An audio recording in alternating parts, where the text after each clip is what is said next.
Itago niyo na lamang po ako sa pangalang Dabet. May edad na at tahimik na namumuhay sa lugar ng Davao.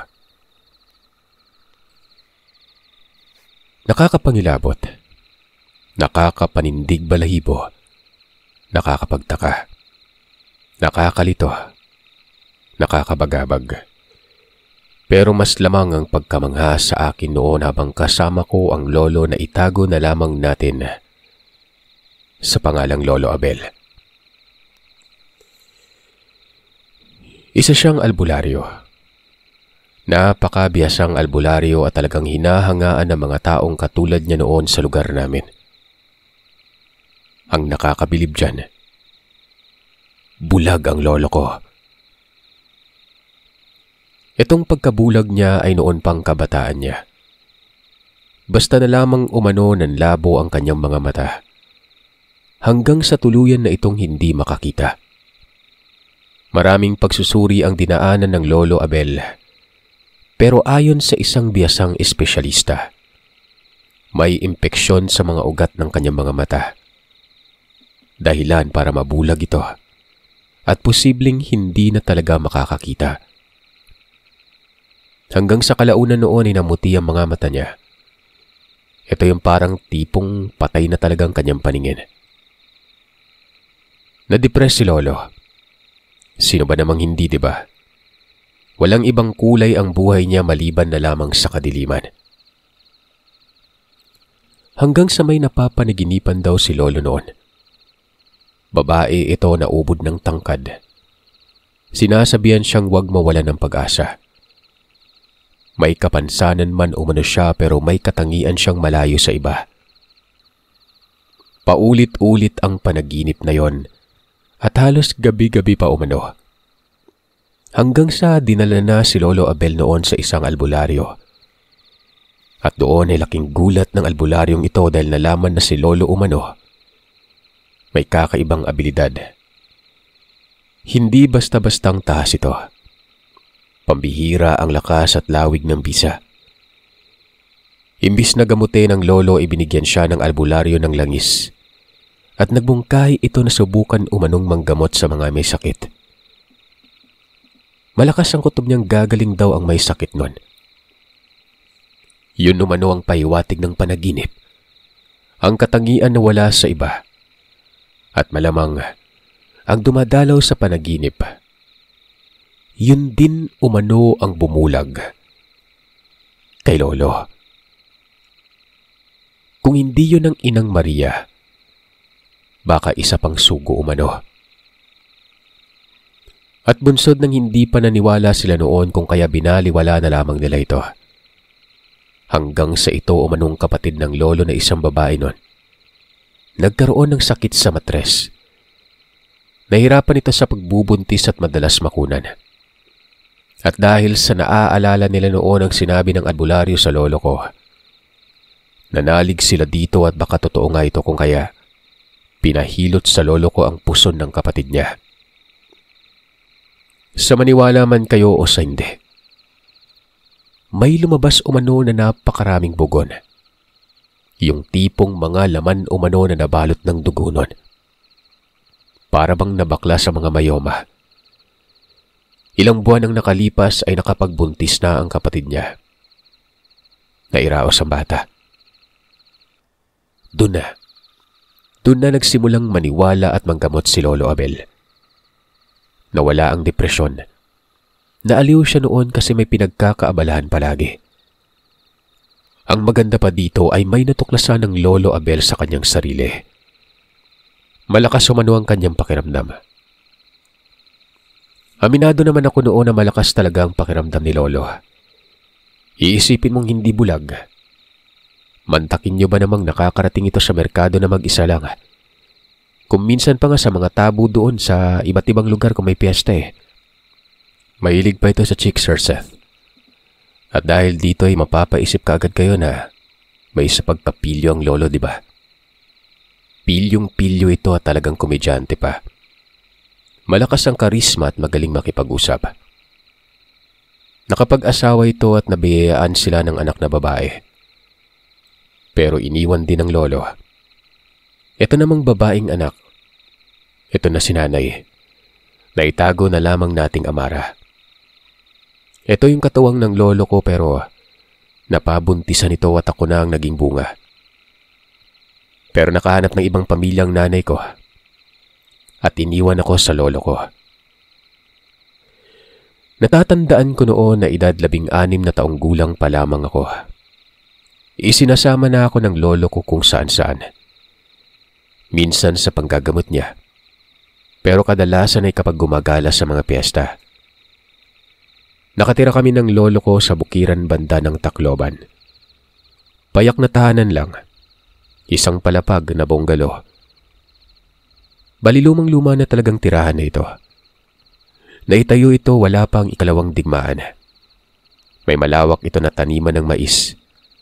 Bukod pa dyan ay may mga puno ng niyog dito. Pagmamay-ari ng lolo ko ang lupain na siya namang ipinagkatiwala niya sa pinsang buo niya noon na babae. Si Lola Trinidad. Ito ang nagmamaniobra sa lupain at binibigyan na lamang ang lolo ko noon ng kita. Iisipin mong wala lang si lolo. Yung tipong hindi mapagkakatiwalaan pero kapag ito na yung kumilos, mapapanganga ka na lamang sa kayang gawin niya. Bulag yan pero mas akma pang gawa nito kumpara sa hindi bulag. Mahiya ka ba namang kaya ni lolo ang umakyat ng niyog? Isa talaga sa mga pagkakataon na tumatak sa akin ay yung may lumapit na isang pamilya.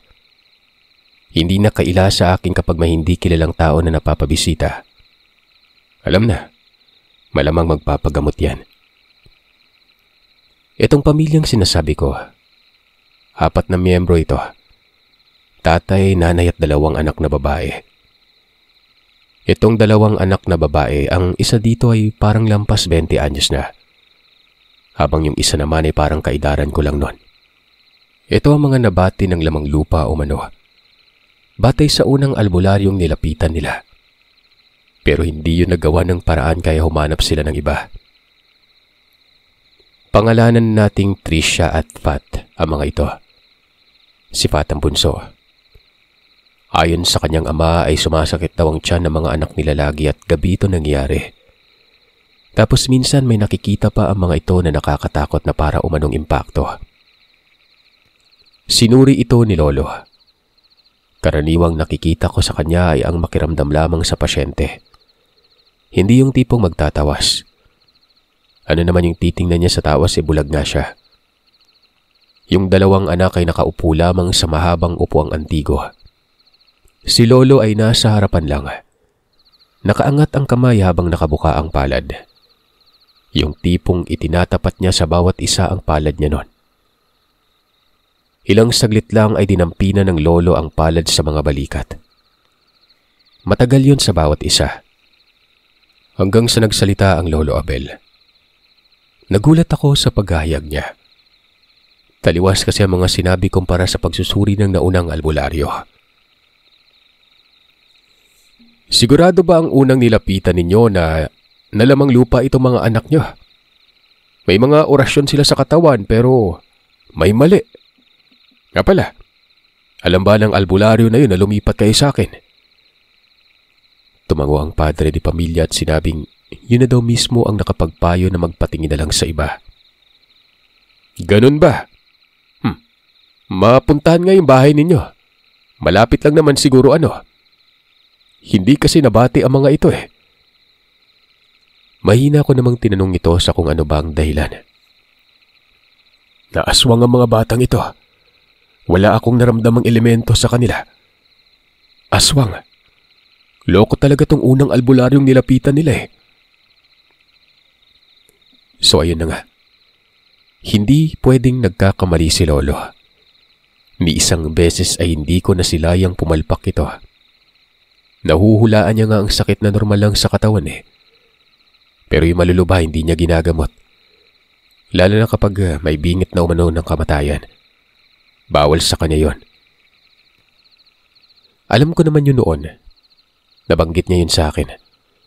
Pagagalingin lamang niya ang may sakit na malubha kung ang taong gagamutin ay may malalim na pananampalataya. Yun namang mga kinabibilangan ng kababalagan. Easy lamang umano ito para kay Lolo Abel. Pero yun pa lamang ang unang beses kong makasaksi, Sir Seth, ng patungkol sa aswang. Kaya nga hindi ko makakalimutan ito at ibinahagi ko ito sa inyo. Pumayag ang pamilya. Isang biyahe lamang ito. Sa bukid din banda pero mas malapit sa lungsod ng Tacloban ng tirahan. Maraming bahay doon. Ang iba ay magkakatabi at may magkakalayo din.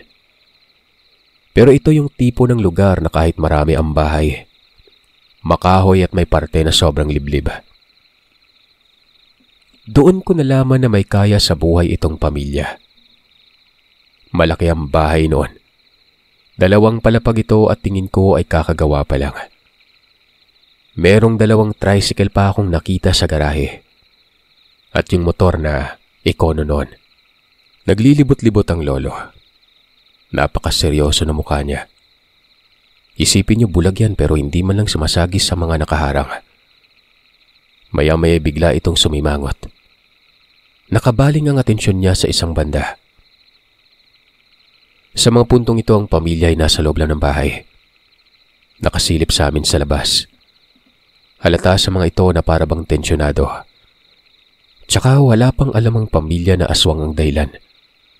Maliban na lang sa akin noon. Aminado naman akong inililihim talaga ito ng lolo sa kanila.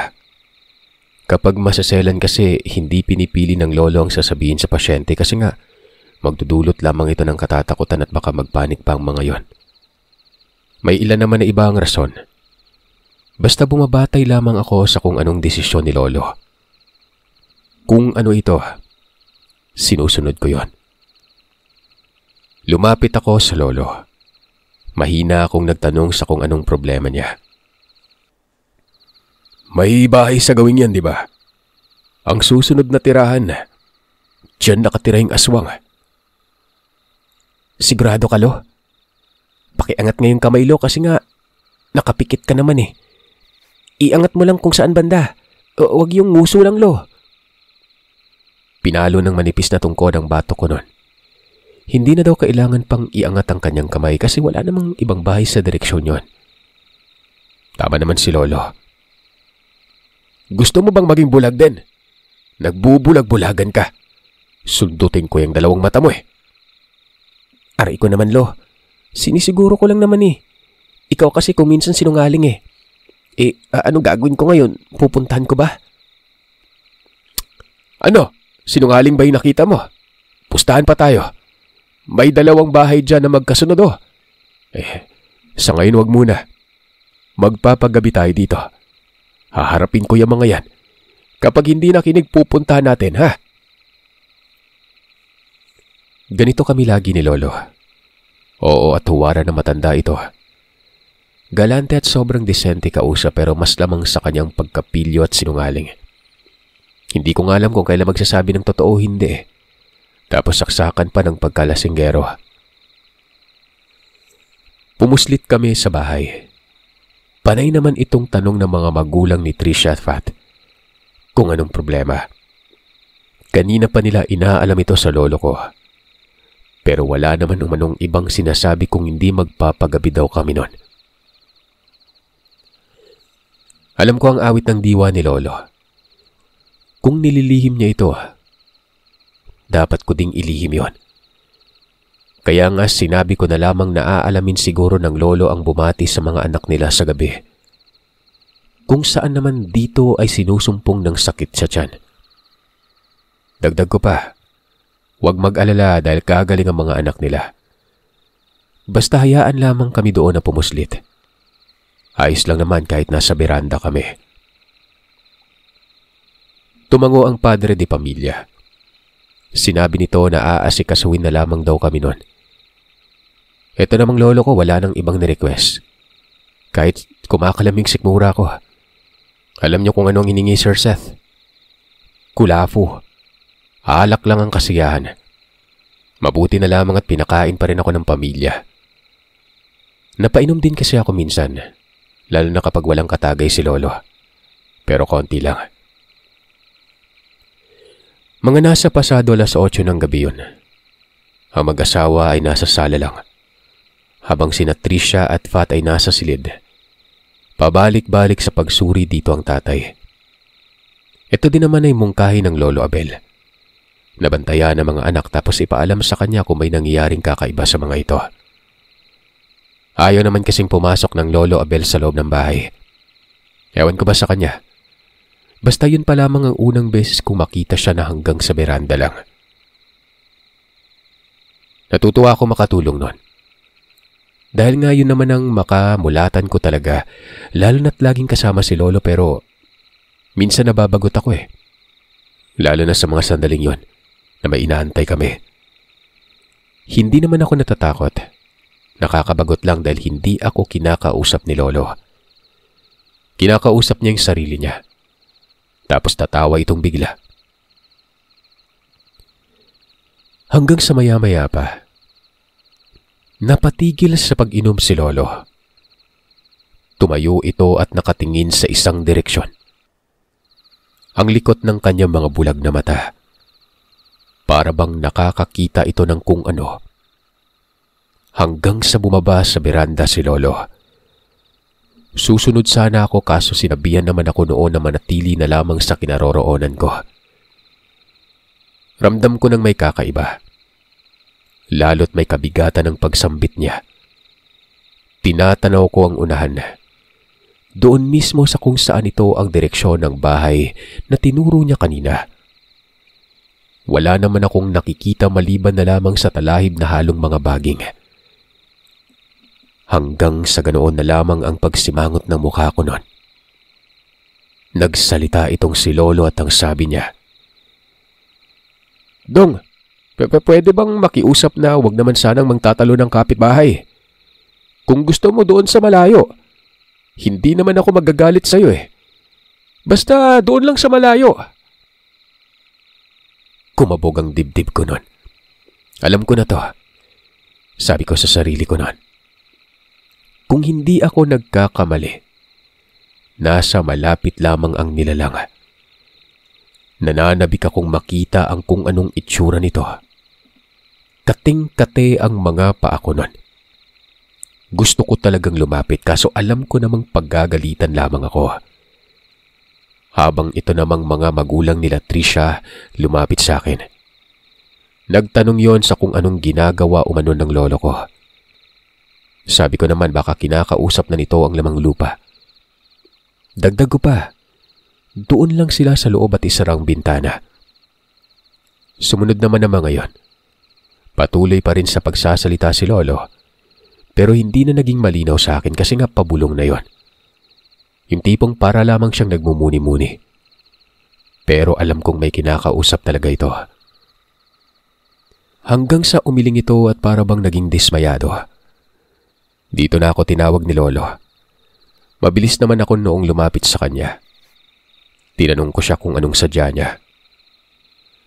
"Mukhang may alitan sila dito. Hindi naman kasi nang tatalo ang mga aswang na kapitbahay. Malibang na lang kapag may atraso ka talaga. Mahirap nito ay hindi natin pwedeng sabihin sa kanila na aswang ang dahilan dahil nga kapitbahay. Kaya ako ito inililihim dahil yun ang rason. Mabuti at parang sinasakyan mo naman.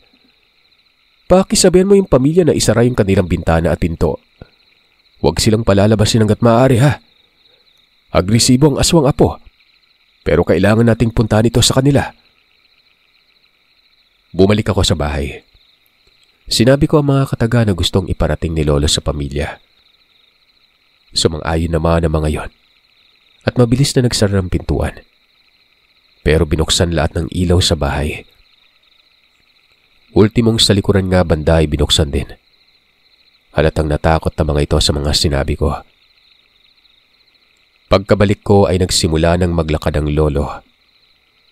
Sa mga sandaling yon ay doon na ako nakaramdam ng takot. Isipin niyo, pupunta namin sa bahay ang aswang. Hindi ko alam kung anong gagawin ng Lolo dito. Oo at dalubhasa siya sa kung anong abilidad meron siya pero bulag ito. Aswang pa ang kakaharapin. Ibig sabihin kapag may hindi pagkakaintindihan, may mangyayaring pisikalan. Hindi ko alam kung anong magaganap sa ganoong estado ng Lolo. Kaya nga ako natakot nun eh.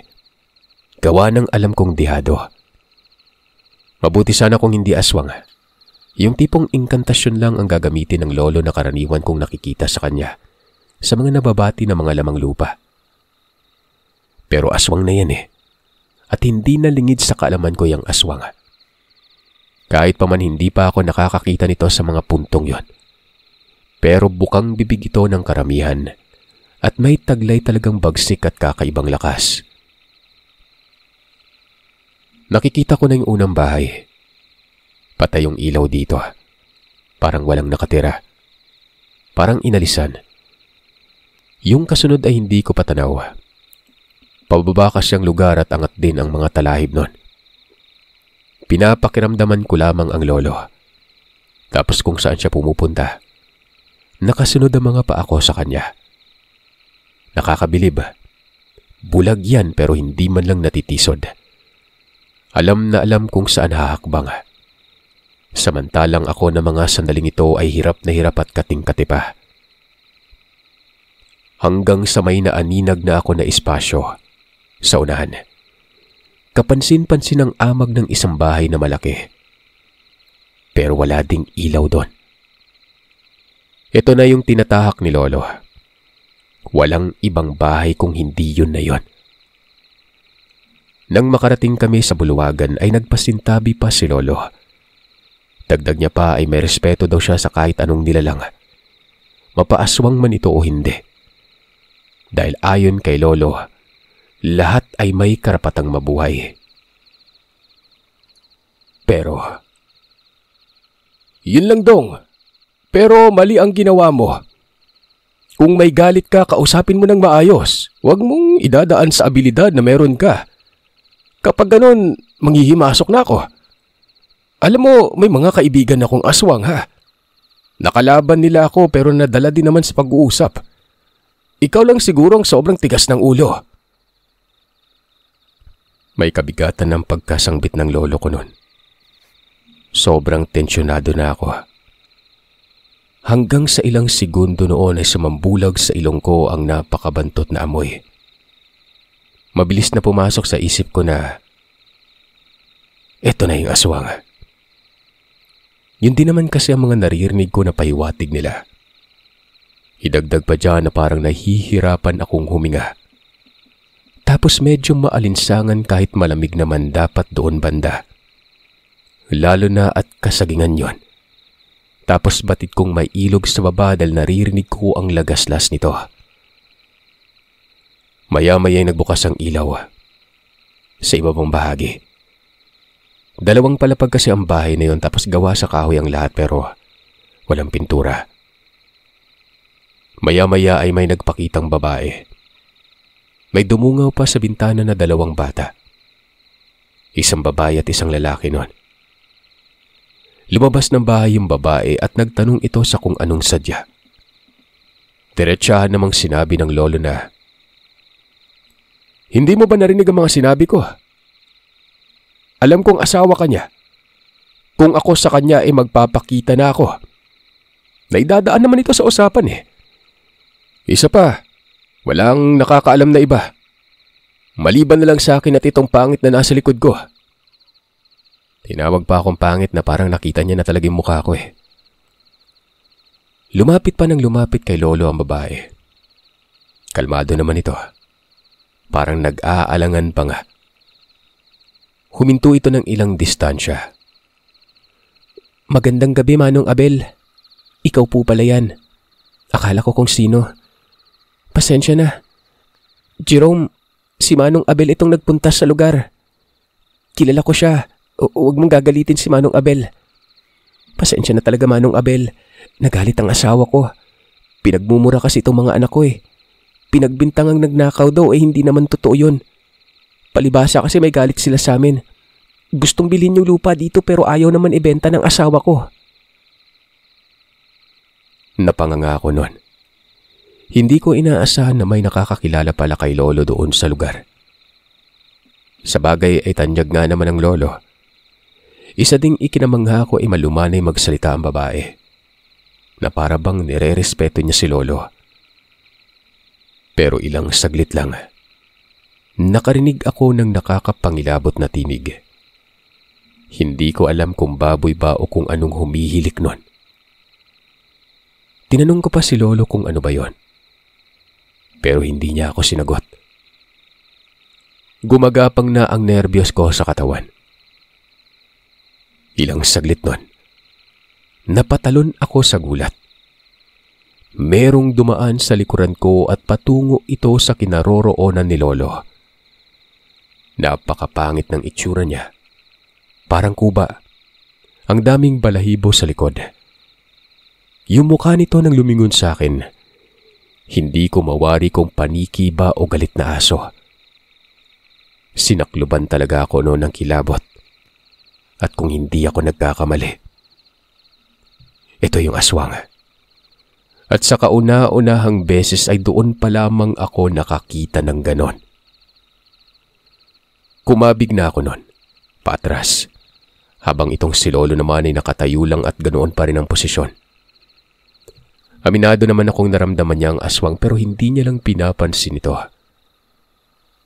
Bumati ito. Tawagin natin itong Jerome.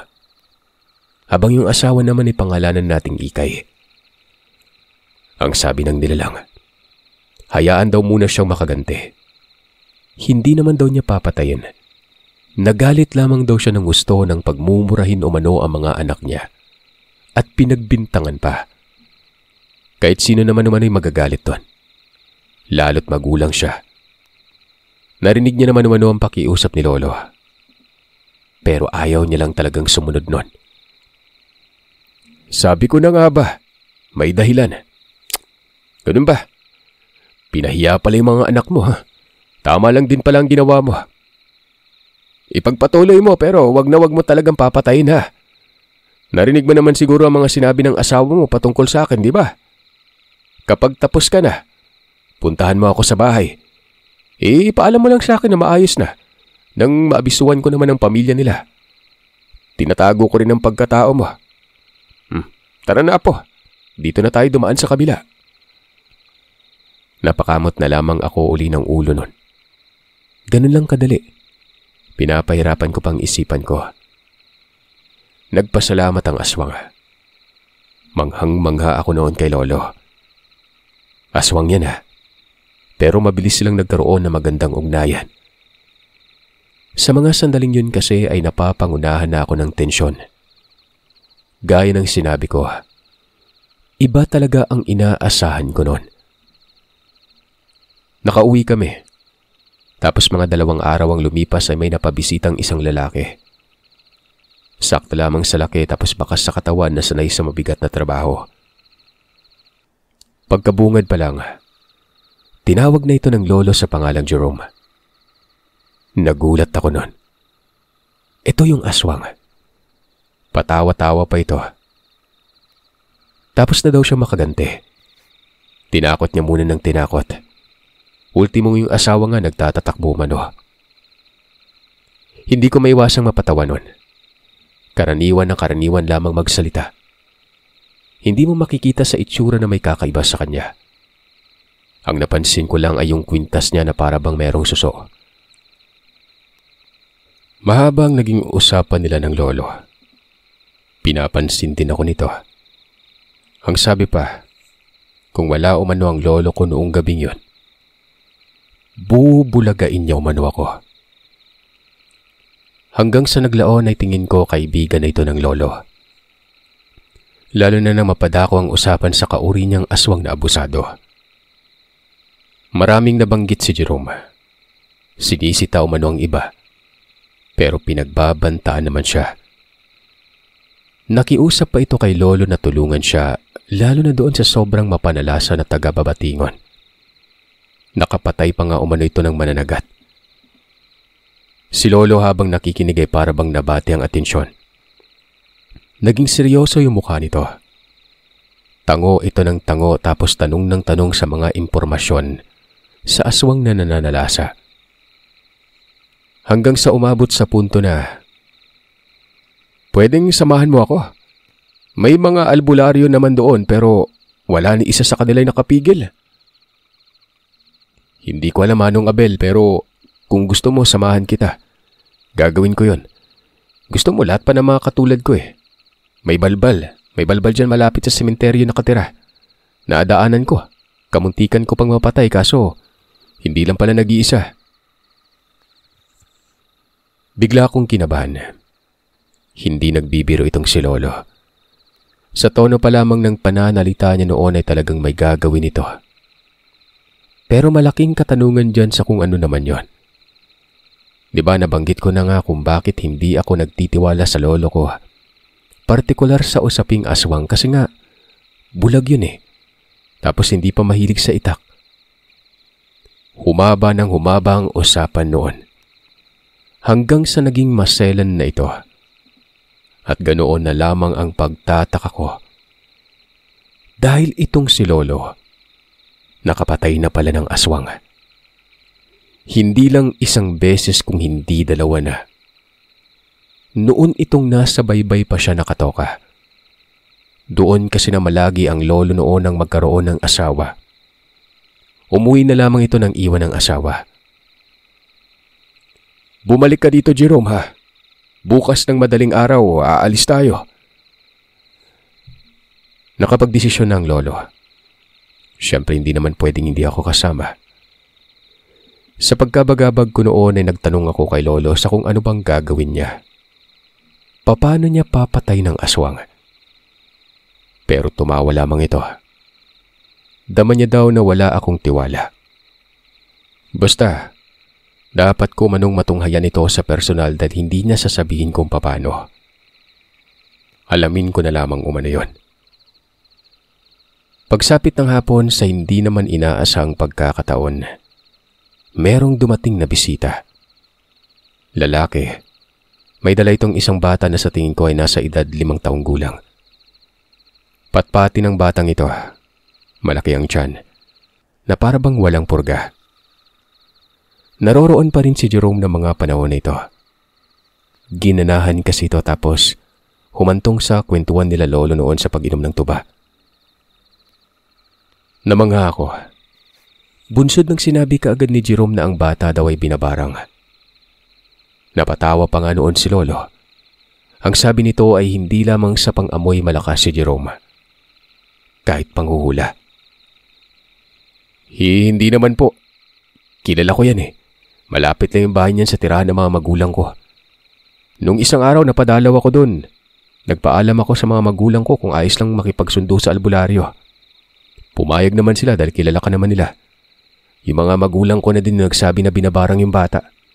May tumingin na din daw diyang albularyo. Ang hindi ko lang inaasahan, makakaratingin dito. Sabi ni Jerome. Kaya pala alam ni Jerome ang sitwasyon. Walang ano-anong lumapit na si lolo noon sa beranda namin. Sa likod kami noon banda, sa may lilim ng malaking puno ng sampalok. Yun na nga, totoo ang sinasabi ni Jerome. Alam umano ng lalaki na binabarang umano ang kanyang anak. Yun din kasi ang lumabas na resulta sa unang albularyo. Pero hindi maalis-alis ang barang. Nakikinig lamang ako nun. Inaantay ko ang utos ng lolo ko. Hanggang sa nagtanong ito sa kung may kagalit ba. Itong lalaki ay pangalanan na lamang nating Buloy. Habang ang bata naman ay si Carlo. Walang duda manong yung kalaguyo ko dati. Yun din ang sinabi ng naunang albularyo. Galit kasi yun noon pa. Lalo na't nag-asawa ko ng iba. Nagbanta na yun na pagsisisihan ko daw yung lahat. Sabi ni Buloy. Ay naman kay lolo. Kung nalaman umano ng unang albularyo ay bakit hindi nagawang puksain ang barang. May mapapantok o mapapako na kasi umano. Pero ang sabi ni Buloy, yun nga ang problema. Sinubukan naman umano ng albularyo pero hindi talaga niya mahuli-huli. Bagkos, iba ang tinatamaan ng pampako. Taga-ibang lugar pa ito. Makailang beses daw yung ginawa at iba't ibang tao ang napapatawag. Ganoon ba? Magaling pala yun. Mukhang nag-aral lamang siguro ng pamamarang para makaganti sa'yo. Jerome, umari ka nga tot. Saglit lang. Tawag ng Lolo Abel kay Jerome noon. Nagtaka ko. Bakit niya tinawag si Jerome? Di ba nga, mapapatanong din kayo. Lumapit din naman ito. Pasuray-suray pa yon. At halatang may tama na ng tuba. Ang baho pa ng bibig nito nang tumabi sa akin. May binulong lamang si Lolo sa kanya. Hindi ko narig. Basta seryoso ang mukha ni Jerome. Mga ilang segundo din yon bago pa tumango itong si Jerome tapos nagpaalam itong aalis na.